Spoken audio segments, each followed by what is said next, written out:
कि अगर आपका कोई पार्टनर नहीं है और आप मास्टरबेट कर रहे हैं और बाद में आपके साथ पार्टनर है, फिर आपको ज़रूरत नहीं। फीमेल का क्या रोल है और फीमेल पार्टनर जो है उसकी डेफिनेटली देखिए हमने पहले ही मैंने बोला कि जैसे और इन चीज़ों से भी रिफ्लेक्ट होता है कि हमारी मेल डोमिनेटेड सोसाइटी है। फीमेल को सिर्फ एक पैसिव पार्टनर की तरह लिया जाता है, विच इज़ रॉन्ग।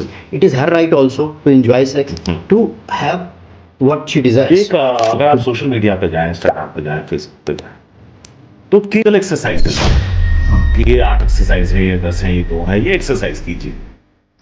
पहला तो ये कितना इफेक्टिव है। तो डंबल्स मार रहे हैं तो हमारे बाजू बनेंगे, स्क्वाट्स मार रहे हैं तो इतना ही बनेगा। तो क्या कीगल एक्सरसाइज हम कर रहे हैं तो क्या वहां वो स्ट्रेंथ आएगा जिसकी आपको ख्वाहिश है? आपके घर में 4 कमरे हैं, एक कमरे में आपने खुद ही जिम बना लिया, वहाँ से सामान लिया, डंबल वंबल सब लिया, एक ये है और आप एक्सरसाइज करें। दूसरा, आप एक जिम में जाके ट्रेनर के साथ एक्सरसाइज करें, दोनों में आपका शरीर बेहतर कहाँ होगा? एक्सरसाइज एक ऐसी आजकल हाई बनी हुई है कीगल एक्सरसाइज की कि किसी को नहीं पता कि वो किस चीज़ के लिए एग्जैक्टली बनी हुई है। बहुत सारे ऐसे लोग हैं जो ये कहते हैं कि जब मैं पॉर्न देखता हूं तो हार्डनेस बहुत अच्छी, ठीक है, लेकिन जब हम रियल पार्टनर के पास जाते हैं then I don't have hardness. इसी तरह से इरेक्शन एक ऐसी प्रक्रिया है जो कि ऑटोनोमिक है। इस चीज़ का जब आप जो चीज़ देखते हैं, जैसे आप पॉर्न देख रहे हैं, तो उस पॉर्न देखने से आपकी बॉडी उस हिसाब से रिएक्ट करती है, वैसे ही हार्मोन एंजाइम सारे और कैटलिस्ट रिलीज होते हैं और इरेक्शन होता है, और फिर जैसे ही वो चीज़ खत्म होने लगती है या उससे आप अलग अपना दिमाग हटाते हैं, वो डाउन हो जाता है। हेल्थ वार मीडिया में आपका स्वागत है। मैं हूं शारिक खान। इस प्लेटफॉर्म पर हम आपके लिए आपकी सेहत से जुड़ी जितनी परेशानियां हैं या आपके जितने सवाल हैं उनके जवाब हिंदुस्तान के मशहूर डॉक्टरों के जरिए लेकर आते हैं।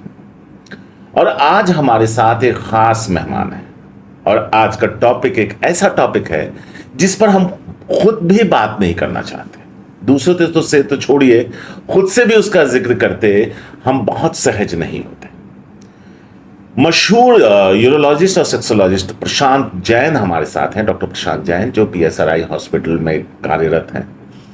एक लंबा करियर इनका 20 साल से ज्यादा का रहा है और आज जैसा हमने बोला यूरोलॉजिस्ट है डॉक्टर जैन, तो किस मुद्दे पर बात होगी ये आप अंदाजा लगा सकते हैं, लेकिन हम भी आपको बता देते हैं। सेक्स हेल्थ जो है उसको लेकर कई सारे सवाल होते हैं। बहुत कॉमनली यूज्ड वर्ड है ED, इरेक्टाइल डिसफंक्शन। इसको लेकर जितने सवाल आपके मन में आते हैं, जितनी तरह की परेशानियों से आप जूझ रहे हैं, उन सारे सवालों के जवाब आज आपको मिलेंगे। डॉक्टर साहब, आपका बहुत बहुत स्वागत है। आपने हमारे लिए वक्त निकाला। हम आंकड़ों पे ध्यान दे रहे थे। एक ऐसा टॉपिक है आज हमारे और आपके सामने जहां लफ्जों का इस्तेमाल बड़े ही सतर्कता से करने की जरूरत है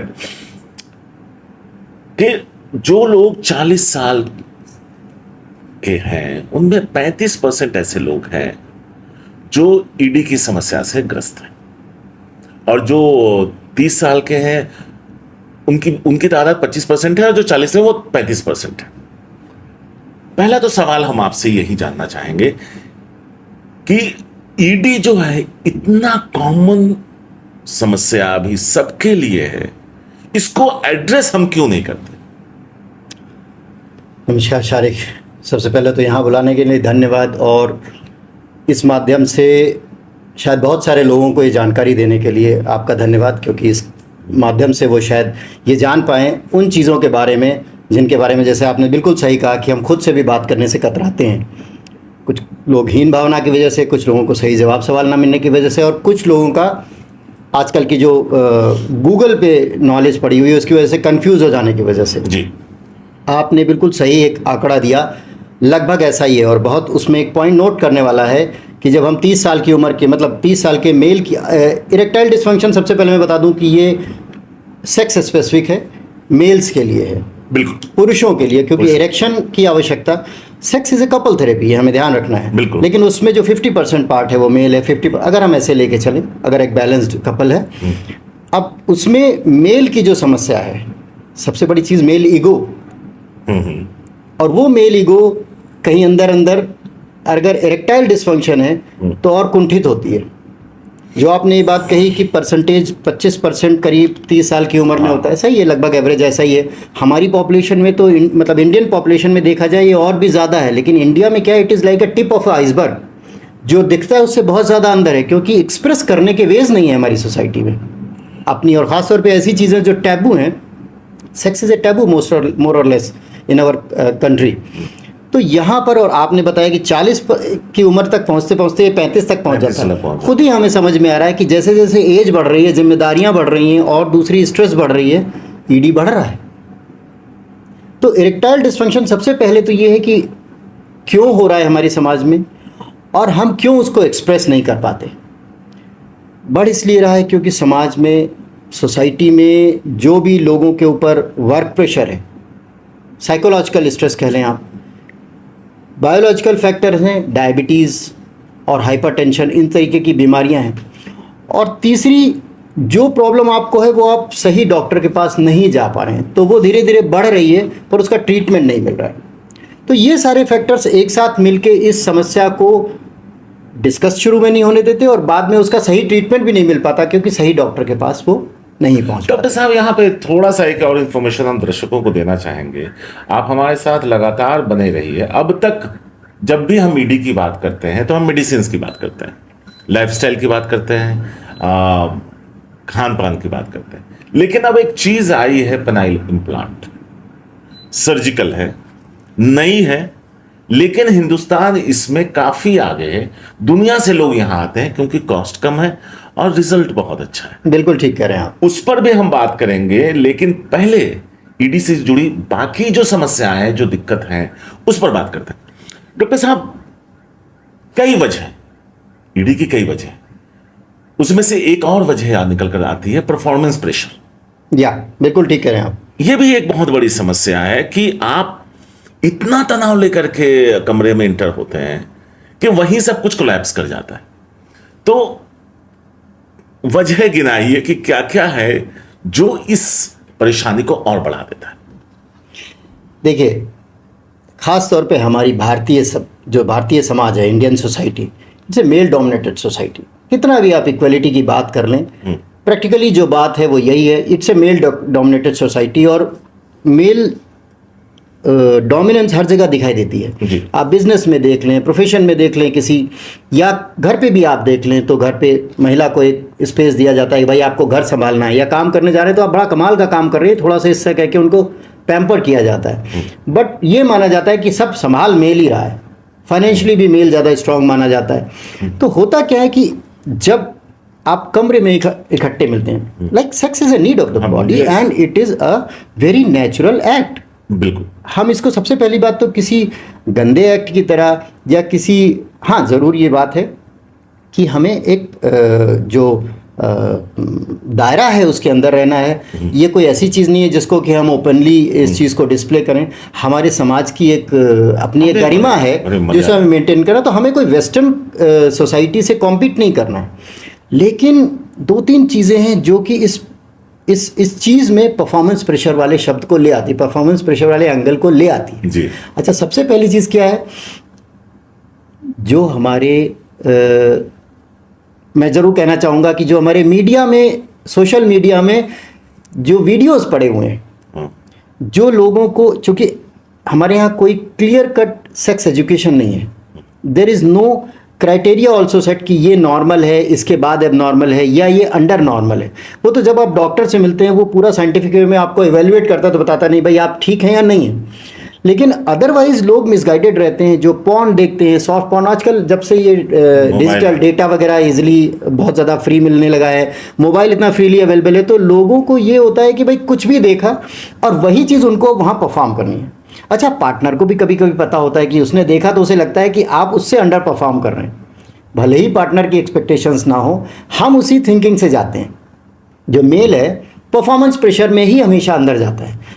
अच्छा, दूसरी चीज़ ये है, आपका पेयर ग्रुप, आप अपने दोस्त से मिलते हैं, दोस्त कहता है भाई मेरी तो टाइमिंग बहुत अच्छी है और मेरे पार्टनर को तो मैं ऐसे सेटिस्फाई करता हूँ, ये जो भी चीज़ें हैं, एक ये चीज़ आप उस जगह पर एक्सप्रेस नहीं कर पाते, या आप कुछ बोल के चले जाते हैं, नहीं हम भी बहुत ठीक हैं, वो चीज़ आप यहाँ आके ट्राई करने की कोशिश करते हैं। Even if you are normal, but आप अपना नहीं, उसके स्टैंडर्ड से चलने की कोशिश करते हैं, and that performance pressure sometimes gives you stress, और stress is counterproductive. ED के साथ एक जो साइकोलॉजिकल फिनोमेना है, अगर ईडी आप स्ट्रेस में आप परफॉर्म करने जा रहे हैं तो इरेक्शन के डाउन होने के बहुत अच्छे चांसेस होते हैं, and that is what is called a psychological ED. हम इस पे बात करेंगे क्योंकि ईडी के दो डिफाइंड टाइप्स ऑफ ईडी होते हैं। One is psychogenic ED and another is organic ED, और इन दोनों का ट्रीटमेंट अलग अलग है। ओके, तो इन्हीं को एक्सप्लेन कर दीजिए आप, इन दो जो। बिल्कुल। हाँ, देखिए, ये बहुत ज़रूरी है कि हम ये जानें कि ये साइकोलॉजिकल ईडी है या फिर ये ऑर्गेनिक ईडी है। कैसे पता चलेगा आम आदमी की भाषा में? यस, ये इसलिए ज़रूरी है क्योंकि एक चीज़ ऐसी है जिसमें सिर्फ आप अपनी लाइफस्टाइल मॉडिफिकेशन से या दूसरे जो फैक्टर्स हैं, पॉजिटिव फैक्टर्स हैं, उनको हटा लेने से आप बेटर होने लगते हैं। और एक दूसरा है ऑर्गेनिक ईडी, जिसमें आपको, जैसे आपने पेनाइल इम्प्लांट की भी बात की, तो ऑर्गेनिक ईडी में पेनाइल इम्प्लांट का रोल है, साइकोजेनिक ईडी में नहीं है। बट ये फिल्टर कौन करेगा? हमारे समाज में आपने देखा होगा नीम हकीम हर रेलवे स्टेशन के बाहर या पटरियों पे लिखा होता है, गुप्त रोगी मिले। और ये डॉक्टर साहब, मैं यहाँ पे रुक के बात करना चाहता हूँ। जब आप ट्रेन से सफर करें तो ऐसा लगता है कि पूरा देश सिर्फ इसी समस्या से ग्रस्त है। मैंने एक शब्द बोला था, टिप ऑफ द आइसबर्ग। अभी हाँ, आप इससे ये समझिए कि यही चीज़ इतनी ज़्यादा प्रिवेलिंग है पूरी सोसाइटी में, लेकिन वो लोग बता नहीं पा रहे हैं। तो अब वो ट्रेन से गुजर रहे हैं, चुपचाप वो एड्रेस देखते हैं, जाके उन्हीं से मिल के आ जाते हैं, जो भी दवा उन्होंने दी, वो नीम हकीम क्वैक जो भी हैं। अब जब से ये टर्म एंड्रोलॉजिस्ट आने लगा है, लोगों को पता ही नहीं रहता एंड्रोलॉजिस्ट क्या। Andrologist is a certified trend sexologist. अब लोगों को लगता है एंड्रोलॉजिस्ट पता नहीं कौन है, और सेक्सोलॉजिस्ट वर्ड कोई भी यूज़ कर लेता है। हाँ, एक BUMSB, आई मीन कोई भी जो उस विधा में ट्रेंड नहीं है, वो अगर सेक्सोलॉजिस्ट लिख देता है, लोग चुपचाप, और कहा जाता है कि रात के अंधेरे में मिलने जाना है। आमतौर पे जो कि टैबू है अनफॉर्चुनेटली, तो लोग उस जगह पर जाना बहुत अच्छा नहीं मानते। धीरे धीरे समाज खुल रहा है, मैं खुश हूँ इस बारे से, क्योंकि मैं अब एक सेक्सोलॉजिस्ट हूँ और मेरे पास पेशेंट्स आते हैं, ओपनली बात करते हैं, मेल्स आते हैं, फीमेल्स आती हैं, कपल आते हैं। लेकिन यहाँ पर जो पहले हम अपने पॉइंट पे आते हैं कि साइकोजेनिक ईडी है और ऑर्गेनिक ईडी है, इनको फिल्टर करने के लिए आपको एक क्वालिफाइड सेक्सोलॉजिस्ट से, जो कि यूरोलॉजिस्ट ही है, every urologist is by default trend in andrology sexology. Okay, ये लोगों को नहीं पता होता, तो लोग सोचते हैं कि ये जो यूरोलॉजिस्ट है इसके पास हम जाएंगे तो यूरोलॉजी की बात करेगा, स्टोन की, प्रोस्टेट की, यूरिनरी प्रॉब्लम्स की। उनकी पैरेलल ट्रेनिंग सेक्सोलॉजी में पूरे 3 साल चलती है, वो चाहे DNB हो या MCH हो। तो किसी भी यूरोलॉजिस्ट को आप अप्रोच कर सकते हैं, वो उसकी चॉइस है कि वो हो सकता है एंड्रोलॉजी की फुल फ्लेजेड प्रैक्टिस ना करता हो, तो आपको गाइड करेगा कि आप उनके पास चले जाइए, और ये प्रॉपर सेक्सोलॉजी की प्रैक्टिस ज़्यादा करते हैं, वो आपको बेटर गाइड करेंगे जो होता है। लेकिन ये नहीं है कि आप उसके लिए सेक्सोलॉजिस्ट को ही ढूंढें और वो किसी के पास भी चल जाए। He should be either DNB और MCH यूरोलॉजिस्ट, या फिर सर्टिफाइड सेक्सोलॉजिस्ट हो। वो ज़रूरी नहीं है कि यूरोलॉजिस्ट हो, लेकिन सर्टिफाइड सेक्सोलॉजिस्ट होना चाहिए, क्योंकि कई इंस्टीट्यूट हैं हमारे कंट्री में या बाहर जो कि सेक्सोलॉजी की ट्रेनिंग देते हैं। डॉक्टर साहब, कैसे पता करें कि हाँ ये समस्या मुझे है, मुझे कुछ फर्क दिख रहा है? इसको फाइंड आउट करके आप तक पहुंचने का जो रास्ता है, पहले तो ये तो पता चले कि समस्या है, और समस्या है ये कैसे फाइंड आउट करें? बिल्कुल ठीक। तो देखिए, इसी के बाद इस सवाल का जवाब निकल के आ जाएगा कि ये साइकोजेनिक ईडी है या ऑर्गेनिक ईडी है, क्योंकि वो बात रह गई थी जी। कैसे कैसे पता करें? देखिए, पता चलने का तो क्राइटेरिया उसमें कोई एकदम सेट नहीं है कि इस वजह से आप डिफाइन कर पाए कि ये ईडी है। लेकिन हाँ, जो ईडी की डेफिनेशन है वो ये है कि जब आप सेक्सुअल एक्ट के लिए तैयार होते हैं तो या तो इरेक्शन बिल्कुल ना आना, या इरेक्शन आना लेकिन आपका सेक्सुअल एक्ट को परफॉर्म ना कर पाना। जो मेल टू फीमेल इंटरकोर्स का एक्ट है उसमें वो पुरुष जो है पेनिट्रेट नहीं कर पा रहा है या सेटिस्फैक्ट्री सेक्स नहीं कर पा रहा है, by the time he tries to penetrate erection goes down. Typically penetration की जो एक सेटिस्फैक्ट्री इंटरकोर्स है वो परफॉर्म ना हो पाना ही ईडी कहलाता है। ठीक है। अब ये ईडी लोगों की अपनी डेफिनेशन में कई बार अलग होता है। जैसे कोई चाहता है कि हम आधे घंटे तक परफॉर्म करें और वो 10 मिनट कर रहा है तो वो कहता है कि मुझे ईडी हो गया। नंबर 1। एंड सेकंड, यहाँ एक बड़ी इंपॉर्टेंट चीज़ मैं बताना चाहूँगा, क्योंकि ये मेरी क्लिनिकल प्रैक्टिस के एक्सपीरियंस से रिलेटेड है। बहुत सारे लोगों को प्री मैच्योर एजुकुलेशन होता है। What is premature ejaculation? That is ejaculation of semen before time. Yes. और जैसे ही प्री मैच्योर एजुकुलेशन होता है, मेल का ऑर्गेजम होता है, वो इरेक्शन डाउन हो जाता है। उसको वो इरेक्टाइल डिस्फंक्शन की तरह समझ के ईडी का ट्रीटमेंट ढूंढते रहते हैं। वो आते भी मेरे पास हैं और या डॉक्टर्स के पास जाते अच्छा, हैं। ये दो चीजें हैं, ये दोनों सेपरेट चीजें, अलग अलग, दोनों साथ भी हो सकती हैं, या सिर्फ प्रीमेच्योर एजुकेशन होता है, जो कि वाकई जरूर ज्यादा कॉमन है बल्कि ईडी से। तो ये तो परफॉर्मेंस बहुत प्रेशर भी होती है। ये तो फ्रस्ट्रेटिंग है फिर। ये बहुत ज्यादा फ्रस्ट्रेटिंग है, क्योंकि you are prepared, partner is prepared, it's your leisure time, and at that time once you start performing you have good erection, but in 1 or 2 strokes you ejaculate. So it is like closing before opening. Yes. But this is not erectile dysfunction. Here I just want to emphasize this point. यहाँ मैं ये बताना चाहता हूँ। Okay. अब आपका सवाल है कि कैसे उसको फाइंड आउट करें। तो जैसे ही आपको ये समस्या दिखाई देती है इस तरीके की, कि मेरे को या तो पार्टनर कंप्लेन कर रही है कि भाई आप बड़ी जल्दी इरेक्टाइल आपका डीट्यूमेसेंस बोलते हैं जिसको, वो डाउन हो जाता है आपका इरेक्शन, पेनिट्रेशन प्रॉपर नहीं हो पा रहा है, या पेनिट्रेशन प्रॉपर ना कर पाने की वजह से एक जो इंपॉर्टेंट चीज़ है कि बच्चे पैदा नहीं हो पा रहे हैं, आप ऐसा प्रॉपर सेक्स, क्योंकि चिल्ड्रन भी, बच्चे पैदा करना भी एक रोल है सेक्स का। True. तो ऐसे में आपको उस कुंठा को दबा के बैठे रहना, उस प्रॉब्लम को ना किसी से डिस्कस करना, या इधर उधर से दवाओं की दुकान से दवाएं लेके, बहुत सारी जो कॉमन OTC आजकल मिल जाती हैं, वैसे मिलनी नहीं चाहिए लेकिन हमारी कंट्री में मिल जाती हैं, वो खा के आप अपना किसी भी तरीके से सोचना कि शायद इससे मैं बेहतर हो जाऊंगा, वो ना करें। आप इस समस्या के साथ एक सर्टिफाइड यूरोलॉजिस्ट या एंड्रोलॉजिस्ट, सेक्सोलॉजिस्ट से मिलें और अपनी समस्या को खुल के डिस्कस करें। बात करना जरूरी है। तो बात, तो दो चीजें आपने बताई, एक तो आपका ईडी और एक हो गया वक्त से पहले प्रीमेच्योर एजुकेशन। यहां पर हिंदुस्तान में एक और समस्या है कि महिलाएं बहुत खुल के बात नहीं करती पुरुष के परफॉर्मेंस को लेकर। तो होता क्या है कि अगर आप आंकड़ों पे देखें तो शायद सेटिस्फाइड, अपने पार्टनर से सेटिस्फाइड महिलाओं की तादाद 10-20% से ऊपर होगी नहीं, क्योंकि मर्द का तो है कि आप, तो ये भी एक इशू तो है। जैसे हम लोग वो बात कर रहे थे कि आपने एक्ट शुरू किया और आप शटर खुलने से पहले शटर बंद हो गया। मेरा यहां पे सवाल एक और था डॉक्टर साहब कि इनिशियल, जैसे आपने कहा हम काउंटर पे गए, दवा लिया, और इनिशियली इस दवा के लिए जाएं, या फिर लाइफस्टाइल में चेंज लाकर आप अपने उसमें सुधार ला सकते हैं? देखिए, दोनों बातें। पहले सवाल जो आपका था कि फीमेल का क्या रोल है और फीमेल पार्टनर जो है उसकी, डेफिनेटली देखिए, हमने पहले ही मैंने बोला कि जैसे, और इन चीज़ों से भी रिफ्लेक्ट होता है कि हमारी मेल डोमिनेटेड सोसाइटी है, फीमेल को सिर्फ एक पैसिव पार्टनर की तरह लिया जाता है, which is wrong. It is her right also to enjoy sex, to have what she desires, to get what she desires.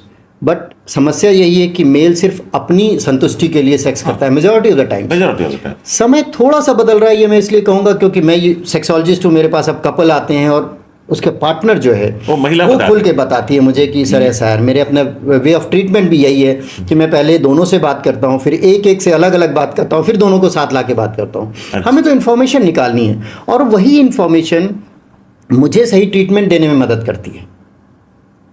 और अगर सही इन्फॉर्मेशन मैं उस कपल को देता हूँ तो शायद 10 और कपल्स को मेरे पास आने की ज़रूरत नहीं पड़ती। तो हम एक अपनी सोशल रिस्पॉन्सिबिलिटी भी पूरी करते हैं। यहाँ ज़रूरी ये है कि मेल के साथ साथ फीमेल भी खुल के सामने आए। मैंने जैसे बोला कि बात करना ज़रूरी है। इस चीज़ को हम एक टैबू की तरह न लें। हम इस चीज़ को बहुत ज़्यादा खुलेपन के साथ बात करें, ज़रूरी नहीं है, लेकिन आज जो सुविधाएं उपलब्ध हैं, आप सही लिटरेचर देखें, सही डॉक्टर से मिलें और अपनी प्रॉब्लम को सामने रखें। अब आपका दूसरा सवाल जो था कि कैसे इस पे आगे बढ़ें, कैसे इस चीज़ को हम बताएं। देखिए, डॉक्टर से जब आप मिलते हैं, अपनी सारी बातें करते हैं, वो एक बहुत लेट नहीं होना चाहिए। अच्छा, डेफिनेटली जो आपने कहा कि भाई ये दवाएं खा लें खरीद के या लाइफस्टाइल मॉडिफाई करें, 100% लाइफस्टाइल मॉडिफिकेशन तो एक ऐसी चीज़ है कि जैसे आप माँ के पास जाएंगे तो प्यार ही मिलेगा, मतलब वो ऐसी चीज़ है जिसमें कि डाउट ही कोई नहीं है। तो उसी तरीके से ये है कि भाई अगर लाइफस्टाइल आप बेटर करते हैं चीज़ें तो बेहतर होंगी। And lifestyle modification has a big role in this type of things like premature education, चाहे वो इरेक्टाइल डिसफंक्शन। ये डॉक्यूमेंटेड है, सर्टिफाइड है और ये हमारे ट्रीटमेंट का एक हिस्सा भी है।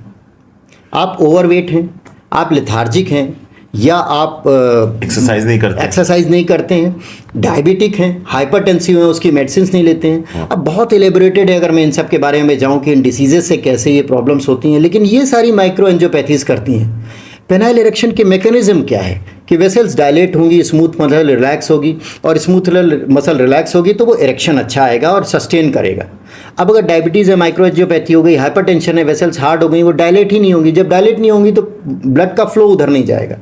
जब ब्लड का फ्लो नहीं जाएगा तो इरेक्शन पूरा हार्ड आएगा ही नहीं। जब आएगा नहीं तो आप परफॉर्म नहीं कर पाएंगे। और अगर शुगर कंट्रोल नहीं हो रही तो वो बढ़ेगी, वो तो प्रॉब्लम बढ़ती जाएगी। तो डायबिटीज़, हाइपरटेंशन, ये लाइफस्टाइल डिसीजेज हैं और ये सिस्टमिक डिसीज हैं।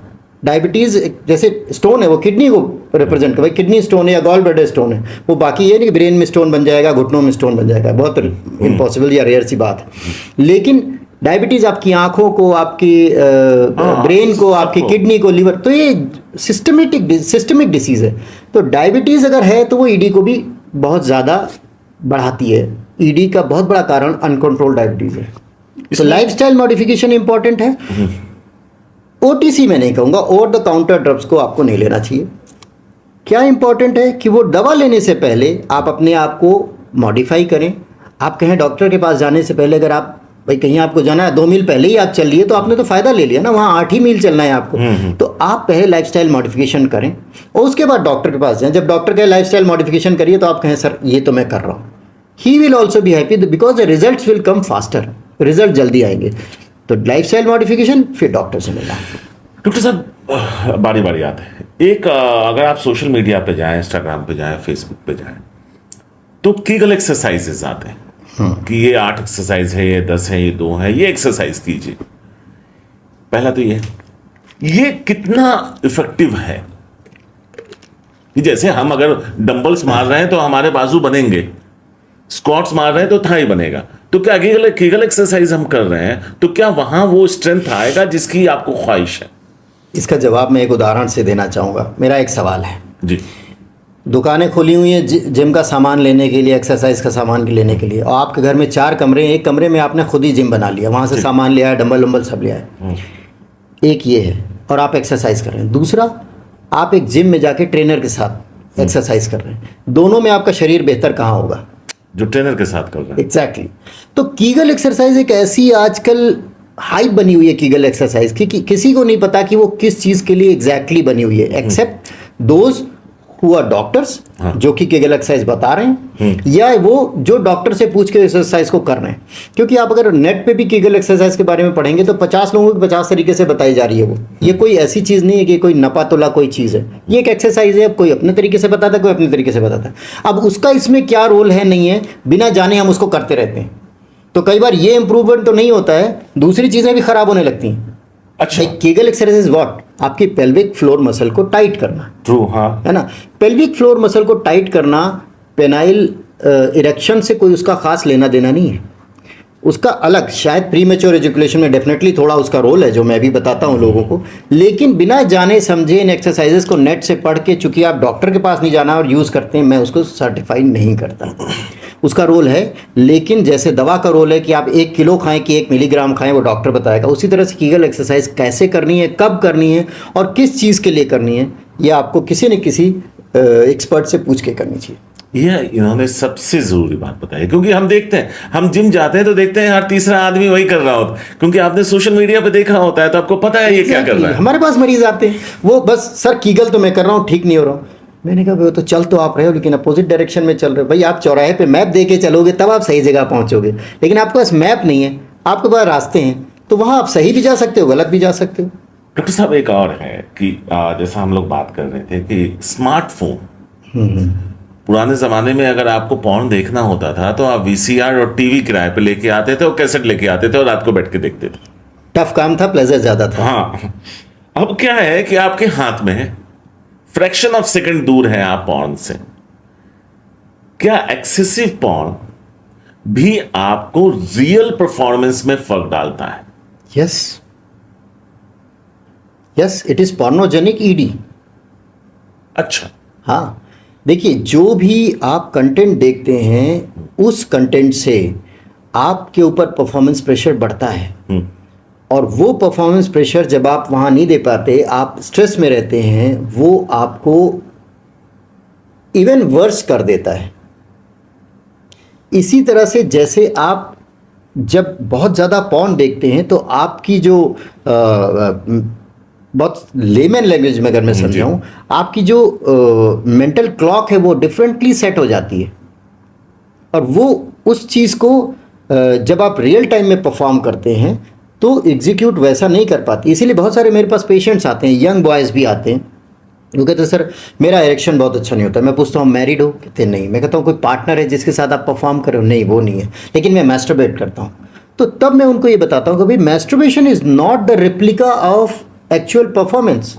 उस वक्त जो आपके हार्मोन रिलीज होते हैं जब आप अपने पार्टनर के साथ हैं, जो एक वार्मथ होती है, जो एक उस वक्त का प्रेजेंटेशन है, वो आप एक काल्पनिक दुनिया से प्रोड्यूस नहीं कर सकते। तो उसके लिए मैं बहुतों को बिना दवा दिए भेज देता हूँ। मैं कहता हूँ आप सिर्फ अपने आप को जो आप कर रहे हो उसमें परफॉर्म अपने एक्सेल करो, और जब आपका एक पार्टनर हो तब आप, ये नहीं है कि आप मैस्टरबेशन, या वो एक अलग टॉपिक है कि ये सही है गलत है, लेकिन उन चीज़ों को आप छोड़े बगैर उसको क्राइटेरिया मत बनाइए। तो इसी तरह से पॉर्न जो है, excessive porn is no less than a disease. नहीं, इसमें मैं इसका जवाब आपने मेरा इसका सवाल दूसरा था। इससे जो मेरा जो मकसद ये था पूछने का, बहुत सारे ऐसे लोग हैं जो ये कहते हैं कि जब मैं पॉर्न देखता हूं तो हार्डनेस बहुत अच्छी है, ठीक है, लेकिन जब हम रियल पार्टनर के पास जाते हैं then I don't have hardness. क्या इसमें पॉर्न देखने का भी?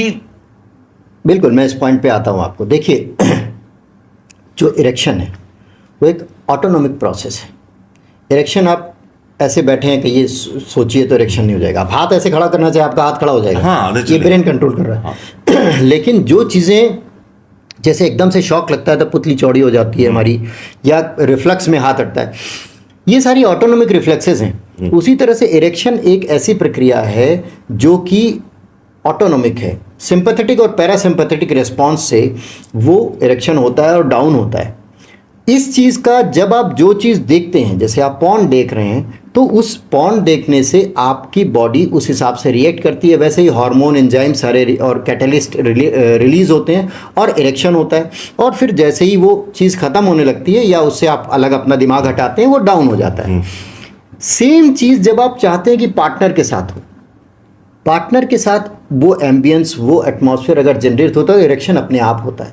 और यही प्रोसेस भी है, कोई उसके लिए दवा किसी ने नहीं खानी होती अनलेस कि कोई प्रॉब्लम कोई डॉक्टर बताए, वरना ये उसी तरह से हार्मोन रिलीज होते हैं, कैटलिस्ट और सारे। लेकिन दोनों चीज़ों में एक है सेट प्लेटफॉर्म है जहां आप देख रहे हैं और आपको इरेक्शन क्योंकि स्टिमुलेशन मिला आपको, दूसरी जगह उस चीज़ को आपको खुद इनैक्ट करना है। So one thing is real original happening in real time, another is a like movie it is going on.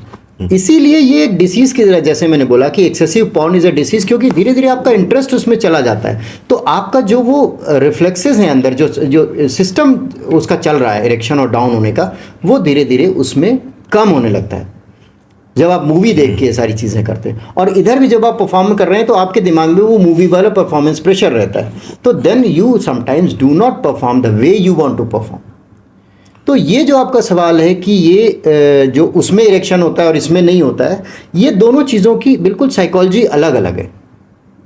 और वो भी एक बैलेंस्ड है। बहुत सारे लोग कहते हैं कि जब तक मैं पॉर्न नहीं देखता मैं वाइफ के साथ अपने वो नहीं करूँ, क्योंकि मैंने जैसे बोला sex is a couple therapy. दोनों लोगों को इंटीमेट होने के वक्त आपस में मिलना ज़रूरी है, एक दूसरे से बात करनी ज़रूरी है, एक दूसरे के साथ फोर प्ले करना ज़रूरी है। यहाँ मैं आपको एक चीज़ बताऊँगा, foreplay is a very important part of erection। अभी जो मेडिसिन आई हैं अगर हम उस पर बात करते हैं तो मेडिसिन का भी रोल तभी आता है जब वो फोरप्ले हो रहा होता है। अगर फोरप्ले किए बगैर आप वियाग्रा खा लेते हैं और आप सीधे चाहते हैं कि इरेक्शन तुरंत हो जाए और आप इनेक्ट कर लें, तुरंत इंटरकोर्स शुरू हो जाए, ऐसा पॉसिबल बहुत कम है। क्योंकि जो एक दवा है जो एक केमिकल है जो फोरप्ले से रिलीज होता है बॉडी में, उसको बोलते हैं नाइट्रिक ऑक्साइड, मेल की बॉडी में रिलीज होता है। अब नाइट्रिक ऑक्साइड से साइक्लिक जीएमपी बनता है, अनदर केमिकल कह लें आप, वो मसल्स को रिलैक्स करता है, स्मूथ मसल्स को। स्मूथ मसल ब्लड वेसल्स में होती है, पेनाइल ब्लड वेसल्स में भी है, वो तो रिलैक्स होंगी, डायलेट होंगी, उसमें ब्लड फ्लो जाएगा, इरेक्शन आएगा। उसको शरीर में जब तक नहीं बनेगा वो साइक्लिक जीएमपी, इरेक्शन नहीं आएगा। तो फोरप्ले नहीं है तो इरेक्शन आने के चांसेस बहुत कम होते हैं। इसका बहुत छोटा सा जवाब दे दीजिए, फिर हम आगे बढ़ेंगे कि मास्टरबेशन का भी जिक्र आया। चलिए, आपका कोई पार्टनर नहीं है, क्या मास्टरबेशन को लेकर भी बहुत सारे मिथ चलते हैं कि आपकी सेहत खराब हो गई, आपके साथ ये हो जाएगा, आपके साथ वो हो जाएगा, कि अगर आपका कोई पार्टनर नहीं है और आप मास्टरबेट कर रहे हैं और बाद में आपके साथ पार्टनर है, फिर आपको जरूरत नहीं है, तो क्या वहां पे आपका जो अतीत है मास्टरबेशन का, वो क्या आपके मैरिड लाइफ में या आपके पार्टनर के साथ वो परेशानी खड़ी कर सकता है? बिल्कुल भी नहीं। ये बहुत इंपॉर्टेंट सवाल है, मेरे ख्याल है ये सुनना चाहिए लोगों को, ये सवाल सुनना चाहिए, जवाब तो मैं उसका दे ही रहा हूँ, क्योंकि लोग इसी कंफ्यूजन के साथ मेरे पास आते हैं। आपने कहा शॉर्ट में जवाब देना है, मैं पहले चीज़ बोल रहा हूँ, बिल्कुल भी नहीं। हाँ। मैस्टरबेशन एक नैसर्गिक प्रक्रिया है। हाँ, किसी भी चीज़ की अति मुश्किल करती है। बिल्कुल। हाँ, मीठा खाना बुरा नहीं है, आप दिन भर मीठा खाइए, मुश्किल हो जाएगा, है ना। आप बहुत ज़्यादा नमक खाएंगे, ब्लड प्रेशर हो जाएगा। तो हर चीज़ एक मॉडरेशन में, क्योंकि जब हमारा हार्मोनल बैलेंस ऐसा होता है, टेस्टोस्टेरोन पीक पे होता है 18-19 साल के बाद लेके 40-50 साल तक बहुत अच्छी उसकी रफ्तार होती है। उस वक्त आपके अंदर थॉट्स आते हैं, आपका इरेक्शन होता है और सीमेन इजैकुलेशन होता है। अगर आपको वो और आपकी फीलिंग आती है, अपोजिट सेक्स देख के आपको इंटरकोर्स करने का या उसके साथ इंटीमेट होने का मन करता है, लेकिन आपके पास सोसाइटी की हमारी जो भी व्यवस्था है, उस हिसाब से आपके पास अगर अपॉर्चुनिटी नहीं है या आपका कोई पार्टनर नहीं है, तो आप उस फीलिंग को बाहर निकालने का रास्ता ये है कि आप विद योर हैंड मैस्टरबेट करते हैं। मैस्टरबेशन इज लाइक जो आपके अंदर सीमेन बन रहा है और आपके अंदर जो पीक जनरेट हो रहा है एक सेक्स ओरिएंटेशन का और उससे रिलेटेड प्लेजर को अचीव करने का, वो अचीव करके orgasm and it is ejaculated. तो इट्स ए नॉर्मल प्रोसेस जो कि किसी भी व्यक्ति के लिए जो नॉर्मल वे में कर रहा है, not excessive, is absolutely normal. It has no effect on married life. बहुत सारे पेशेंट्स आते हैं, कहते हैं मुझे ईडी हो गया क्योंकि मैं पहले बहुत मैस्टरबेशन करता था। मैं उनको समझाता हूँ भाई ऐसा कुछ भी नहीं। अगर आप शादी आपकी 20 साल की उम्र में हो जाती है और आप रोज सेक्स करते तो भी तो यही प्रोसेस होती। डिफरेंस सिर्फ यही है कि उस वक्त आप अकेले कर रहे हैं, मेंटल फ्रेम में उसको इमेजिन करके कर रहे हैं, यहाँ पे आप एक्चुअल कर रहे हैं। हाँ, नहीं सॉरी, ना it's okay, but it is, मैं सिर्फ इतना कहना चाहता हूँ, दो चीज़ें, मैस्टरबेट करके खुद से निकाल देना या कभी कभी नाइट फॉल हो जाना, सीमेन अपने आप निकल जाना, ये उसी तरीके से है जैसे घड़ा भर जाएगा तो निकलेगा। मैं वही कह रहा था, सीमेन भर जनरेट हुआ, बहुत रोज ही आपके कम से कम 10-20-50 मिलियन स्पर्म्स बनते हैं, वो निकल जाते हैं अपने आप अगर आप नहीं निकालते तो। सो इससे कुछ घबराने की या इसको अदरवाइज लेने की जरूरत नहीं है। डॉक्टर साहब, मुझे डॉक्टरी जो पेशा है या जो एक पूरा प्रोफेशन, इससे एक बड़ी शिकायत है, इनके पास किसी चीज का इलाज नहीं। आंख खराब हो गई तो चश्मा लगा लीजिए, बीपी है तो टैबलेट खाइए, शुगर है तो टैबलेट खाते रहिए, लीवर है तो ये ठीक कुछ नहीं करते। इसको जो है, एक दिन मैं बैठ के सोच रहा था, मैंने कहा यार अगर ये हो गया तो ये नहीं है कि दवा बंद, तो आपने बीपी की दवा खाई, आपने डॉक्टर जैन ने हमें ट्रीटमेंट दिया, हम ठीक हो गए। ये मेरी बड़ी शिकायत है कि या फिर इसके पीछे की जो उस पर नहीं जाते हैं कि क्या वजह है। मेरा सवाल एक था कि over the counter need base tablets जो अवेलेबल हैं वो कितने हेल्पफुल हैं, कितने नुकसानदेह, पहला सवाल ये था। और दूसरा, जब आपके पास कोई आता है ईडी की समस्या लेके, तो क्या वो एक ऑनगोइंग दवाएं ही लेकर ही जाता है या फिर उन दवाओं से उसको छुटकारा भी मिल जाता है कुछ दिन के बाद? अच्छा सवाल है ये, बिल्कुल सही आपने कहा कि भाई लोगों को खास तौर पे ये बहुत सारी बीमारियों के साथ ही होता है कि बड़ा फ्रस्ट्रेशन रहता है, अब ज़िंदगी भर दवा खानी है, कोई चीज़ करनी है तो उसमें दवा चाहिए। देखिए दोनों अलग अलग बीमारियों के अलग अलग इलाज होते हैं। बहुत सारी चीज़ें जिनमें कि क्योर भी हो जाती है, लेकिन बहुत सारी हैं जो लाइफस्टाइल डिसीजेज हैं जिनमें कि दोनों का रोल है, डॉक्टर का भी मरीज का भी। तो उसमें जब तक कि जैसे डायबिटीज़ है, अगर आप बहुत अच्छा हेल्थ लाइफस्टाइल रखें, वेट बिल्कुल बैलेंस रखें, तो काफ़ी लोगों की दवाएं छूट जाती हैं। अच्छा। हाइपरटेंशन कम हो जाता है। यहाँ हम ईडी पे आते हैं। आपने अच्छा, सवाल ED पूछा कि मरीज आता है तो वो कहता है कि भाई दवाएं खानी पड़ेंगी हमेशा या मैं ठीक हो जाऊंगा कुछ। पहले ओवर द काउंटर की बात करते हैं। यस, हाँ। बिल्कुल ठीक हो, दिमाग से निकल गया। तो मेरे ओवर द काउंटर में देखिए मैं बिल्कुल भी प्रमोट नहीं करूंगा कोई भी दवा। हमारी जो फार्माकोलॉजी की बुक है उसमें भी लिखा होता है कि poison in a moderate amount is medicine. Okay. ये आप देख लीजिए कि भाई एक जो जस्टिफाइड जस्ट अमाउंट है ना वही ड्रग है। जब वो अधिक हो जाएगी तभी तो डोज डिफाइन की जाती है, वरना तो कोई भी डोज ले ली जाए। हाँ। तो जब आप ओटीसी लेते हैं तो वो दवा जो देने वाला बंदा है, और ये रियलिटी है, मैं यहाँ शायद चैनल पे उतने खुल के ना ये कह पाऊँ, लेकिन मैं ये कहना चाहूँगा कि जो बैठे हैं वहाँ दवा देने वाले वो नहीं है जिनको वहाँ होना चाहिए। बिल्कुल, है ना।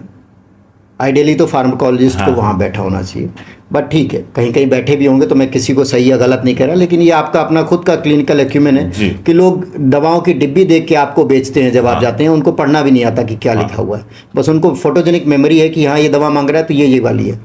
आप ऐसे व्यक्ति पे रिलाई करके अपने ऊपर दवा खा के एक्सपेरिमेंट क्यों करना चाहते हैं, मैं ये पूछना चाहूँगा।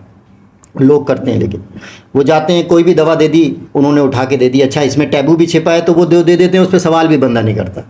ना उसका मिलीग्राम सेट है ना किलोग्राम सेट है, उसने जो दे दिया वो खा दिया। अभी पिछले लगभग 2 महीने पहले मेरा एक इंटरव्यू था, वो कोई पुणे में या किसी जगह पे, आई फॉरगेट दैट प्लेस, लेकिन वहाँ पे लाइव ये टेलीकास्ट था, उस पर उन्होंने मुझे कनेक्ट किया था ऑनलाइन। वहाँ पे किसी बंदे ने अपने पार्टनर के साथ परफॉर्म करने के लिए उसने ज़्यादा दवाएं खा ली, उसकी डेथ हो गई। हाँ। रिसेंटली एक हाँ। उसमें उन्होंने मुझसे यही सवाल पूछा था। मैंने कहा भाई अब डोज तो डॉक्टर ने डिफाइन नहीं की है, तो बाद में उससे आप करेक्शन के लिए कैसे उम्मीद करो, और उसको नुकसान तो पहले ही हो गया। चलिए, तो बहुत सारी चीज़ें होती हैं, जैसे बहुत सारे लोगों को ब्लड प्रेशर की शिकायत होती है, नाइट्रेट्स ले रहे होते हैं। अब दवा की दुकान वाले से ये पूछना नहीं उन्हें कि भाई मैं नाइट्रेट ले रहा हूँ तो क्या मैं ये वियाग्रा खा सकता हूँ, और वियाग्रा का ओनली कॉन्ट्राइंडिकेशन इज जो एब्सोल्यूट है वो है नाइट्रेट्स, आइसोसॉर्बेट, ये नहीं खानी होती है। दोनों खाएंगे तो बहुत ज़्यादा हाइपोटेंशन एंड डेथ के चांसेस होते हैं। अब आप दवा की दुकान पे गए, आपने कहा जी वियाग्रा दे दीजिए, उसने ऐसे घूर के देखा अच्छा और दे दी, उसने डबल पैसे भी लिए तो आपने कुछ नहीं बोला, चुपचाप आप चले गए। I am just giving a scenario, it is sarcastic way, not true या कुछ नहीं। तो ऐसे में आप वो दवा जाके खा रहे हैं, आपको ये नहीं पता कि उससे काउंटर रिएक्शन किससे हो सकता है, किससे वो कहाँ कॉन्ट्रा इंडिकेटेड है। तो ये रिस्क रहता है। ओटीसी को इसलिए मैं बिल्कुल नहीं सपोर्ट करूँगा, चाहे जितना आप उस चीज़ों के बारे में नॉलेज ले लें। आपकी बॉडी जो बॉडी का आपका स्ट्रक्चर है, जो आपकी बॉडी की नीड है, उस पर वो दवा सेट करती है कि नहीं, इसको बताने का करने का जो ड्यूटी है वो डॉक्टर की है। तो अवॉइड करिए ओटीसी। अब दूसरा सवाल जो था हमारा कि जब आपके पास कोई आता है ईडी की समस्या लेकर, तो क्या वो वापस जाकर कुछ वक्त के बाद बिना दवाओं के भी अपनी जिंदगी जी सकता है? अब यहाँ रोल आता है जो मैंने आपको बोला कि psychogenic ED and organic ED, और एक कुछ होता है जो मिक्स ईडी होता है। तो भाई साइकोजेनिक ईडी है या कुछ ऐसी डिसीजेज हैं जिनसे ईडी हो रहा है जो कि ऑर्गेनिक ही है, लेकिन जैसे जैसे उसको आपने इम्प्रूव किया, लाइफस्टाइल मॉडिफिकेशन किया और आपने अपने आप को साइकोलॉजिकली स्ट्रांग किया, तो आपकी जो ईडी है वो बेटर होने लगती है। तो मान लीजिए, अच्छा शुरू में दवा देना इसलिए ज़रूरी होता है क्योंकि ये आपकी मेल ईगो से रिलेटेड भी है। मेरे पास पेशेंट्स आते हैं जिनकी की मैरिज होने वाली है, अब वो कहते हैं सर अभी तक तो मेरा निकाल लिया, अब मुझे 2 महीने बाद जाना है, शादी करनी है, और उस दिन मेरा सब गड़बड़ हो जाएगा तो मेरी तो लाइफ ही बर्बाद हो जाएगी। मतलब ऐसे मेंटल फ्रेम में लोग आते हैं। मैं बहुत आपको प्रैक्टिकल जो दिखता है वो बता रहा हूँ। ऐसे में उस व्यक्ति को हम ये नहीं कहते कि अभी ट्रीटमेंट और क्योर पे जाओ। जब वो क्योर की बात कहता है, मैं कहता हूँ भाई क्योर की गाड़ी बाद में आएगी, तब उस पर बैठ जाना। अभी जो बस छूट गई तो मुश्किल है, क्योंकि जो आपके पार्टनर में आपकी इमेज बन गई पार्टनर के दिमाग में, हाँ वो तो बन गई, उसको ब्रेक करना मुश्किल है। So now you go perform. These are not the medicine जो कि ज़िंदगी भर के लिए चिपक जाएं, ज़रूरी नहीं है। लेकिन अगर आज आपने प्रॉपर परफॉर्म नहीं किया, अरे मैं अब सर ये खाऊंगा तो क्या ज़िंदगी भर खानी, मैंने कहा ज़िंदगी की बात तो ज़िंदगी की शुरुआत तो ठीक से करो, लेकिन and that is actually a very good psychological effect it has. मरीज़ जाता है, परफॉर्म करता है, वो बंदा वो बेटर होता है, फिर आता है, तब हम कहते हैं अब ठीक है, अब ये चीज़ें ठीक करो, इन दवाओं को हटाओ। और काफ़ी हद तक मैं मानता हूँ 50 से 60% तक लोगों का इम्प्रूवमेंट हो जाता है। अब यहीं पे कुछ एक डिसीजेज ऐसी हैं जो ईडी भी, जैसे ईडी का क्लासिफिकेशन करेंगे, अगर साइकोजेनिक ईडी है उसका इंप्रूवमेंट आपकी मेंटेलिटी से रिलेटेड है, आप जैसे जैसे बिहेव करेंगे उस हिसाब से इंप्रूव हो सकता है। ऑर्गेनिक ईडी में एक वेस्कुलोजेनिक ईडी होता है, अगर वेसल्स आपकी डायलेट प्रॉपर हो रही हैं, लेकिन जहाँ से एक ब्लड आएगा और एक ब्लड लेके जाएगा वहाँ से, जब आपका ईडी खत्म, मतलब इरेक्शन को डाउन होना है तो ब्लड का फ्लो वापस भी आना है, लेकिन अगर वो चैनल वक्त से पहले खुल गया तो आपका इरेक्शन हुआ और उसको वेस्कुलोजेनिक या वेनोजेनिक ईडी कहते हैं कि वेन्स खुल गई और इधर से फ्लो आया, उसने थोड़ा सा ट्रांजिट इरेक्शन दिया 10-5 मिनट का या 2 मिनट का या 1 मिनट का और फ्लो वापस चला गया, तो आपका अर्ली डिट्यूमिसेंस हो गई, मतलब अर्ली जो है इरेक्शन चला गया। तो ये चीज़ अगर है तो इसके लिए सर्जरी की आवश्यकता पड़ सकती है या पेनाइल इम्प्लांट की आवश्यकता पड़ सकती है। ये आप कहें कि मेडिसिन से ठीक हो जाएगा, कई मरतबा नहीं होता है बहुत सारे समय में। एक सवाल है, उसके बाद हम पेनाइल इम्प्लांट पे आएंगे। बहुत लोगों के साथ एक ये समस्या है कि अगर एक पार्टनर के साथ तो बड़ा अच्छा परफॉर्म कर रहे हैं, ईडी की कोई समस्या नहीं है, दूसरे पार्टनर के साथ ये समस्या है, situational ED, that is called as situational ED. यही हम डिफाइन करते हैं कि ये क्या इनको ऑर्गेनिक ईडी है या सिचुएशनल है, क्योंकि जिस व्यक्ति को किसी डिसीज की वजह से ईडी नहीं हो रहा है, सॉरी मैंने आपके बीच में सवाल नहीं, करवा दिया, लेकिन नहीं, यहाँ मैं रोक नहीं पाया इस पे।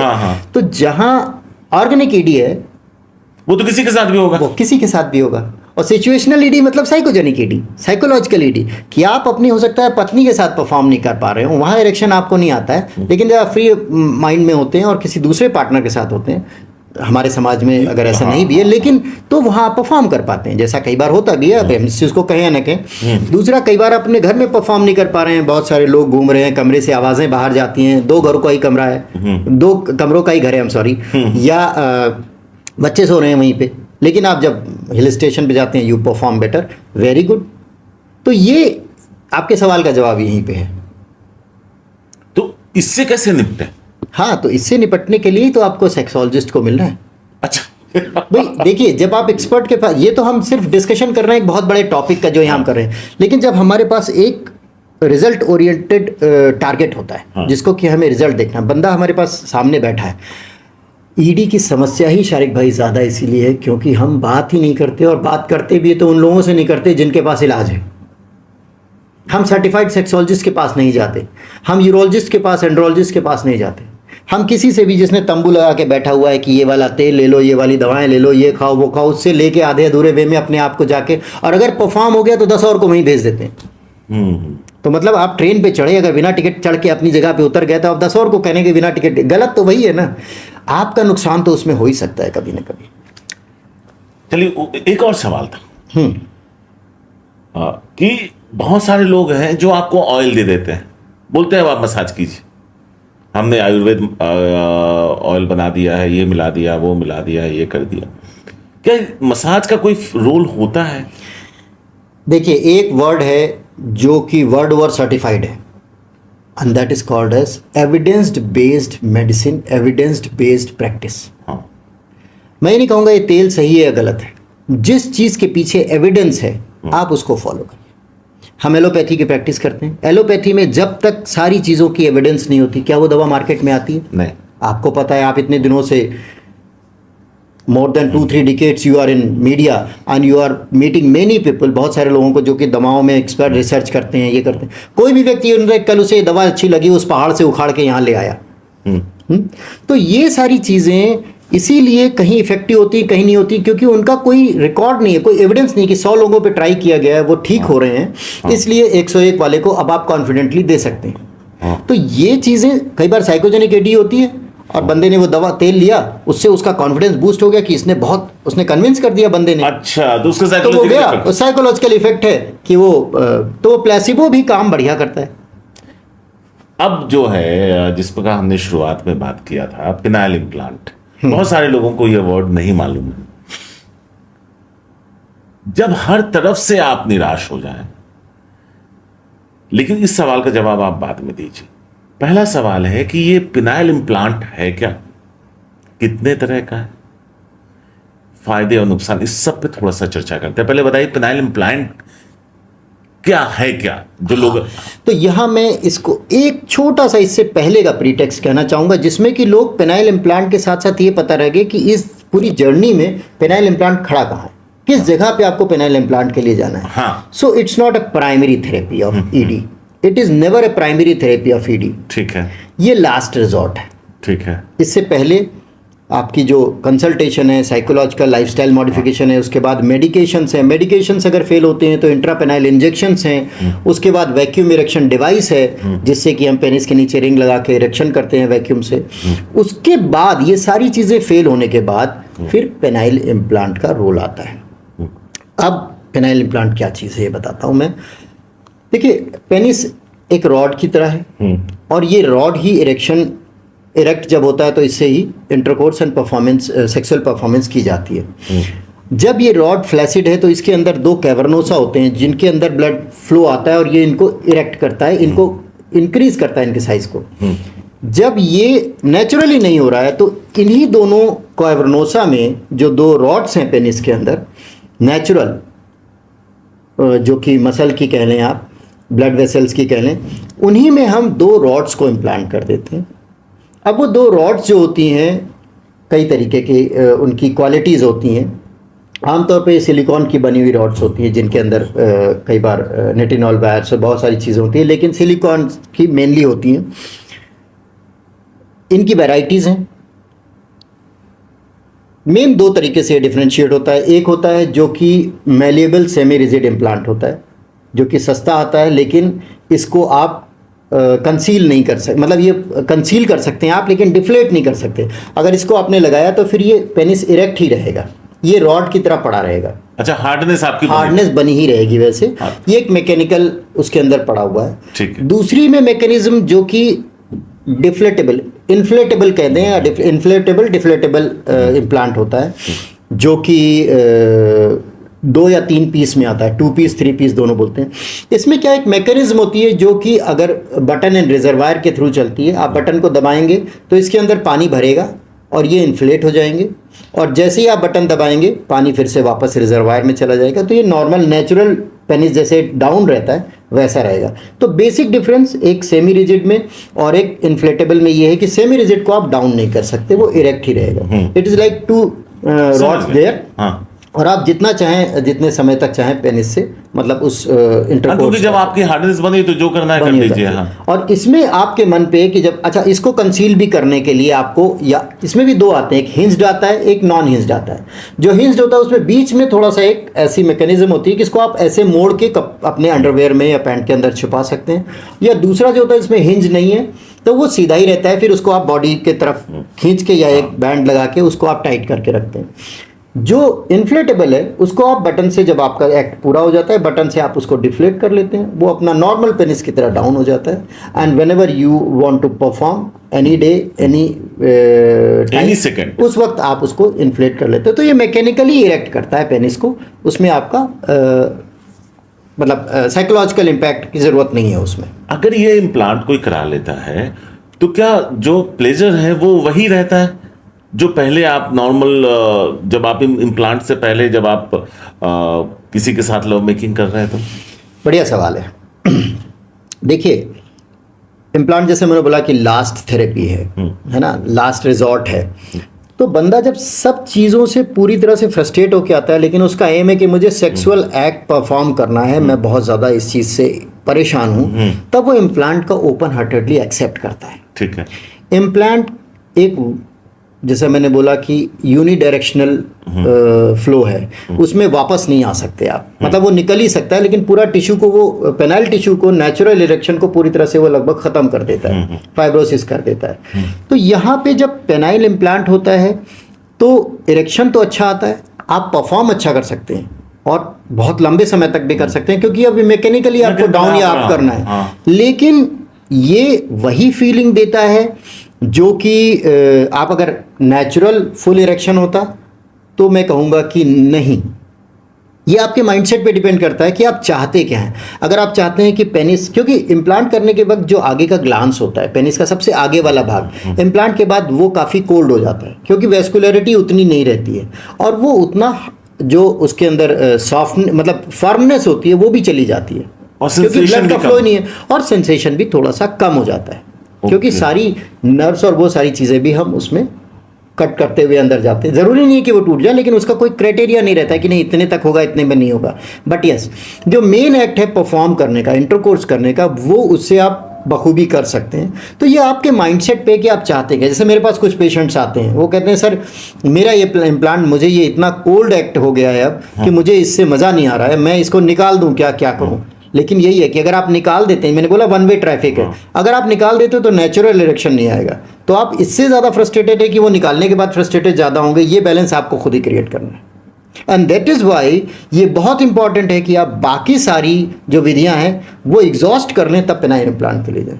मेरे पास बहुत सारे पेशेंट्स हैं जो पेनाइल इंट्रापेनाइल इंजेक्शन से हैप्पी हैं या वैक्यूम इरेक्शन डिवाइस से हैप्पी हैं। वो इम्प्लांट के लिए आए थे, लेकिन पहले ये दिया, वो इससे अभी कर रहे हैं और अच्छे हैं। और बहुत सारे हैं जिनको इनसे फ़र्क नहीं पड़ा और वो इम्प्लांट के लिए, और दोनों ही हैप्पी हैं, क्योंकि इन्होंने वो सारी पहले की जो विधियाँ थी वो ट्राई कर ली, एग्जॉस्ट हो गए, फ्रस्ट्रेट हो गए, तो उनका अब इम्प्लांट कर लिए। तो प्लस एंड माइनसेस के साथ जब आप किसी चीज़ को एक्सेप्ट करते हैं तो परफॉर्मेंस पे बहुत फ़र्क नहीं पड़ता, आप हैप्पी फील करते हैं। डॉक्टर साहब, एक और सवाल था छोटा सा कि ऑपरेशन कभी भी चाहे आप उंगली का ही क्यों ना कराएं 100% नहीं, बिल्कुल ठीक। लेकिन मेरा सवाल यह है कि पेनाइल इम्प्लांट सेफ कितना है कि आप अमूमन ठीक होकर जाएंगे, मतलब उस जो जिस एक्ट के लिए आप आए हैं उसके साथ वापस जाएंगे? देखिए, एक्सपर्ट्स के हाथ में ये बहुत सेफ प्रोसीजर है। हाँ, जैसे किसी भी सर्जरी में कॉम्प्लिकेशंस के चांसेस होते हैं, इसमें भी कॉम्प्लिकेशंस के चांसेस होते हैं। क्योंकि बॉडी में हम एक फॉरेन एलिमेंट डाल रहे हैं, फॉरेन पार्टिकल डाल रहे हैं, जो आप सिलिकॉन रॉड्स डाल रहे हैं, जो रिजर्वायर लगा रहे हैं, पंप लगा रहे हैं, ये फॉरेन पार्टिकल हैं। इनका बॉडी रिएक्ट करती है इनके अगेंस्ट। कोई भी चीज़ होगा, बॉडी उसके अगेंस्ट रिएक्ट करेगी। तो अगर आपकी इम्यूनिटी लो है, इन्फेक्शन के चांसेस ज़्यादा हो सकते हैं। अगर आपको वैसे भी किसी वजह से इन्फेक्शन हो रहा है तो इम्प्लांट के रिजेक्शन के चांसेस होते हैं। तो इन सारी चीज़ों को डॉक्टर से पहले डिस्कस करना चाहिए। इम्प्लांट इज़ नॉट लाइक कि 100% सक्सेसफुल रहेगा, लेकिन एक्सपर्ट्स के हैंड में अब चूंकि इतनी अच्छी हमारी स्टेराइल टेक्निक्स आ गई हैं, इसमें इम्प्लांट्स में भी एंटीबायोटिक कोटिंग होती है, एक एक्स्ट्रा लेयर होती है, तो वो कुछ में जो कि महंगे इम्प्लांट्स आते हैं, तो वो सारी चीज़ें इनको काफ़ी हद तक सेफ बनाती हैं। तो डॉक्टर साहब, एक चीज बताइए कि कोई अगर आपके पास पेनाइल इम्प्लांट के लिए आता है, पहला तो ये जो ऑपरेशन है, सर्जरी कह लीजिए या जो भी कह लीजिए आप इसे, ये कितनी देर का प्रोसेस है और वो कब आएगा और कब घर जाएगा? ठीक है, देखिए, टिपिकली सारी जांचें होने के बाद और अगर मरीज़ सर्जरी के लिए फिट है तो उसको एडमिट करते हैं, एंटीबायोटिक्स दे के फिर सर्जिकल थिएटर में ले जाते हैं, ओटी थिएटर में, और वहाँ पर 1.5 से 2 घंटे का ये प्रोसीजर होता है, जो कि स्टेराइल वे में किया जाता है। ऑपरेशन के बाद 3 से 4 दिन का हॉस्पिटल स्टे रहता है, ये देखने के लिए मैक्सिमम मैं बता रहा हूँ। कई बार हम दूसरे या तीसरे दिन भी छोड़ देते हैं, क्योंकि पेनिस एक ऐसी चीज़ है जहाँ पे टाइटनेस को हमको चेक करना होता है, कोई क्लॉट तो नहीं है, कोई इडिमा तो नहीं है। और दूसरे दिन 2 दिन तक हम इसको कंप्रेस करके रखते हैं, तीसरे चौथे दिन मरीज़ को हम छुट्टी कर देते हैं। आमतौर पे 2 से 3 हफ्ते इसमें हीलिंग में लगते हैं। मरीज़ को टिपिकली 6 हफ्ते तक हम इंटरकोर्स करने के लिए मना करते हैं, क्योंकि जब हम मरीज़ को रखते हैं तो अगले दिन अगर हम खास तौर पे इन्फ्लेटेबल लगा रहे हैं तो बटन टेक्निक को चेक भी करते हैं कि वो ठीक से चल रहा है कि नहीं चल रहा है। मरीज़ को भी ये सिखाते हैं कि कैसे उसको सिर्फ इन्फ्लेट और डिफ्लेट करके रखना है, परफॉर्म नहीं करना है, क्योंकि पेनाइल टिश्यू एक्सपैंड और वो होके अपने आप उस इम्प्लांट के साथ खुद एडजस्ट कर ले। तो वो बटन दबाता है। जैसे बल्ब भी हम चेक कर रहे हैं किसी का ना, तो शुरू में आपने वहाँ कोई काम नहीं शुरू किया, फिर भी आप पहले बल्ब जल रहा है कि नहीं जल रहा है, या माइक में आप हेलो चेक करते हैं। तो उसी तरीके से हम इम्प्लांट को भी चेक करते हैं पहले 1, 2, 3 दिन, फिर मरीज़ को बताते हैं, फिर कहते हैं थोड़ा थोड़ा ड्यूरेशन बढ़ा के रखिए। और उस तरीके से जब पूरी वूंड की हीलिंग हो जाती है, नेचुरल हीलिंग, और लगभग 6 हफ्ते में इम्प्लांट भी पूरा सेट हो जाता है, तब हम उसको परफॉर्मेंस के लिए बोलते हैं। अब एक सवाल का जवाब दीजिए कि मान लीजिए कि किसी ने पेनाइल इम्प्लांट कराया और उसके पार्टनर को ये नहीं पता है और वो ये बात सामने वाले को नहीं बताना चाहता है, तो क्या ये बात उस तक रह सकती है या उससे पता चल जाएगा कि ये इसने कुछ कराया हुआ या पेनाइल इम्प्लांट कराया हुआ? देखिए, अपने जो रेगुलर पार्टनर आपके साथ है, जैसे वाइफ है जिसके साथ आप रेगुलर इंटरकोर्स कर रहे हैं, उसको सूनर और लेटर चूंकि ये पता चल जाता है, ये मैं नहीं कहूँगा कि बिल्कुल छिपाना चाहते तो आप छिपा भी सकते हैं, लेकिन जो सेमी रिजिड है, नॉन डिफ्लेक्टेबल है, एक बेस्ट वाले implant है, की सॉरी हाँ, बेस्ट वाले की बात कर जो रहा हूं। बेस्ट वाला है उसमें तो कंसील करना बहुत आसान है, क्योंकि वो बाहर से आपको समझ में नहीं आता, अनलेस कि कोई स्क्रोटम में बटन फील कर लेता है, तो उसके अलावा वो पता नहीं चलता है, तो वो बहुत ही अच्छा कंसीलेबल है। और अगर आप बिल्कुल ओपनली रिवील नहीं कर रहे हैं, या आपका स्कार भी बहुत धीरे से वहाँ हील हो जाता है, पता नहीं छोटे छोटे स्कार होते हैं 1-1.5 इंच के, तो वो भी हील कर जाते हैं। तो अनलेस कि बटन फील होता है और कोई सस्पिशियस हो जाए कि ये क्या है और आपको बताना पड़े, तो आई डोंट थिंक कि इट कैन बी रिवील्ड, तो it can be concealed for a long time. अच्छा, एक और सवाल, आखिरी सवाल था कि अब आपने कहा कि वायरिंग भी है, बटन भी लग गया, ये क्या चलता फिरता आदमी ये महसूस कर सकता है कि उसने अंदर कुछ सेटिंग कर रखी? It is only in the mind, not in the body. अगर आपके दिमाग में है कि हाँ आपने कुछ लगा रखा है, ऑब्वियसली वही साइकोजेनिक, अगर आपको कोई प्रेशर है तो ही आपको लगेगा, अदरवाइज इट इज़ लाइक ये बॉडी के अंदर ही एक इम्प्लांट की तरह लगा हुआ है, तो हार्डली किसी को ये चीज़ फील होती है, क्योंकि स्क्रोटम में जो बटन है वो भले ही आपको अंडरवेयर में थोड़ा सा एडजस्ट हो, वो भी फील नहीं होता, लेकिन इसके अलावा ये कतई मुझे नहीं लगता कि इससे मरीज को, that is why I am telling कि हम बंदे उसको को, मरीज ना कहें। या बिल्कुल सही कह रहे हैं आप। मैं ये व्यक्ति खुद भी कहता हूँ लोगों को कि ये एक कोई मर्ज नहीं है, ये एक जस्ट लिमिटेशन है, इरेक्शन का ना होना एक लिमिटेशन है, ये कोई बीमारी नहीं है। You are very right here in correcting me and I really appreciate that, है ना। जैसे बच्चा ही है कि अगर आपने अडॉप्ट किया है बच्चे को और उसे आप अगर अपना मान रहे हैं तो आपको कभी ये फील नहीं होगा, लेकिन आप बच्चे को अडॉप्टेड बच्चा मान के पालते रहेंगे तो वो कभी आपका अपना ठीक वैसे ही है कि मेरा हाथ टूट गया, हमने उस पर एक रॉड लगा लिया, तो थोड़ी थोड़ी जिंदगी पता चलेगा कि हाँ रॉड है, रॉड है, रॉड है। बिल्कुल वही वाली बात है। परफेक्ट, एब्सोल्युटली, बिल्कुल सही बात है। तो डॉक्टर साहब आपका बहुत बहुत शुक्रिया, सारे मुद्दों पे और सारे जितनी भी सवाल थे, शायद उम्मीद है कि मैं आपसे वो सारे सवाल पूछ पाया जो हम सब लोगों के दिमाग में रहता है। तो कई सारी बातें हैं, तो आपका बहुत बहुत शुक्रिया। दर्शकों से भी 10 सेकंड बात कर लेते हैं। पहला, लाइफस्टाइल ठीक कीजिए, एक्सरसाइज कीजिए, खाने पे ध्यान दीजिए।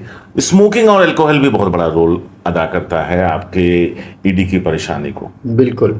दूसरी बात कि ओवर द काउंटर जाकर पिल्स ना लें, क्योंकि ये आपके लिए लंबे वक्त के लिए परेशानी खड़ी कर सकता है। साइकोलॉजिकल अगर है तो डॉक्टर के पास जाइए, और अगर आपको लगता है कि आपके परफॉर्मेंस में फर्क आ रहा है तो भी डॉक्टर के पास जाइए, किसी अच्छे सेक्सोलॉजिस्ट के पास जाइए, और ज़्यादा अच्छा है कि डॉक्टर जैन के पास जाइए, तो वो आपको बताएंगे कि क्या कुछ किया जाना चाहिए। पेनाइल इम्प्लांट एक अच्छा विकल्प सामने आया है, लेकिन ये आखिरी विकल्प होना चाहिए, क्योंकि इसमें सिर्फ आप वन वे ट्रैफिक कहते हैं, सिर्फ वन वे ट्रैफिक है। अगर आप उससे खुश नहीं हैं तो फिर आपका रिवर्स बिल्कुल नहीं होगा। बिल्कुल सही। तो यहाँ मैं बिल्कुल इन चीज़ों को एंडोर्स करना चाहूँगा जो शाखी ने कही, कि अगर आप अपनी लाइफस्टाइल को बेटर करते हैं, अपनी परफॉर्मेंस के लिए आप थोड़ा सा उन चीज़ों को गिव अप करना चाहते हैं जो वाकई अच्छी भी नहीं है, चाहे शराब हो, चाहे स्मोकिंग हो, या फिर बहुत ज़्यादा आपकी जो स्ट्रेस है शरीर लाइफस्टाइल में उसको आप कम करते हैं, तो ये आपको परफॉर्मेंस को एनीवेज बेटर कर देगी। बट उससे आगे की जर्नी आप किसी के साथ और खुश रहेंगे, अच्छे रहेंगे अगर एक यूरोलॉजिस्ट और सेक्सोलॉजिस्ट के साथ शुरू करें, रादर दैन आप हेवे इधर उधर कुछ करके। बस एक आखिरी लाइन पूछना चाहूँगा कि बहुत सारे लोग बोलते हैं अरे मैं तो 2 घंटे, मैं 3 घंटे वाला हूँ, मैं 1 घंटे वाला हूँ। एक इंटरकोर्स का जो टाइम है जिसमें दोनों पार्टनर, जिसमें आपको अपने पार्टनर का भी ध्यान रखना है, क्या ड्यूरेशन है जो मोर देन सफिशिएंट माना जाता है? आपको बॉन्ड बनने की जरूरत नहीं, 5 से 7 मिनट, और ये भी ज्यादा है। आपके सवाल में ही आपका जवाब खुद आपने बता दिया। पार्टनर और आप, sex is a couple therapy. आप कोई जंग जीतने नहीं जा रहे हैं वहाँ, आप वहाँ जा रहे हैं एक हैप्पीनेस के लिए, अपने और अपने पार्टनर के सेटिस्फेक्शन के लिए। आपको कुछ प्रूव नहीं करना है, और ये चीज़ आखिरी बार आप नहीं कर रहे हैं। आपको आगे और ज़िंदगी भर, ईश्वर करे आप ज़िंदगी भर बहुत अच्छा परफॉर्म करें, कोई एज लिमिट इसकी नहीं होती कि नहीं 90 साल में आप नहीं कर सकते, या एक एडल्ट होने के बाद आप कभी भी अच्छा परफॉर्म करें। तो ये कोई टाइम बाउंड नहीं है, ये कोई आपको घड़ी लगा के सेक्स नहीं करना है, ये मेंटल फ्रेम है। और इसमें बस यही है कि बहुत जल्दी किसी को हो जाता है, लेस देन अ मिनट, या आपने शुरुआत करते ही इरेक्शन डाउन हो गया, उसको ही हम इरेक्टाइल डिस्फंक्शन कहते हैं। उसके बाद का परफॉर्मेंस आपके और आपके पार्टनर की अंडरस्टैंडिंग के बीच, मतलब आप 2 मिनट से अगर ऊपर निकल गए, 2 से 3 मिनट से ऊपर निकल गए, तो you are perfectly fine. So that is between you and your partner. If both are happy and you feel like I could satisfy my partner or my partner could satisfy me, or both are us are happy, I think it is more than sufficient. ED की जो counter dose है वो यही है, और अच्छे relationship की definition भी यही है। तो कहते हैं ना, बॉन्ड बनने की जरूरत नहीं है।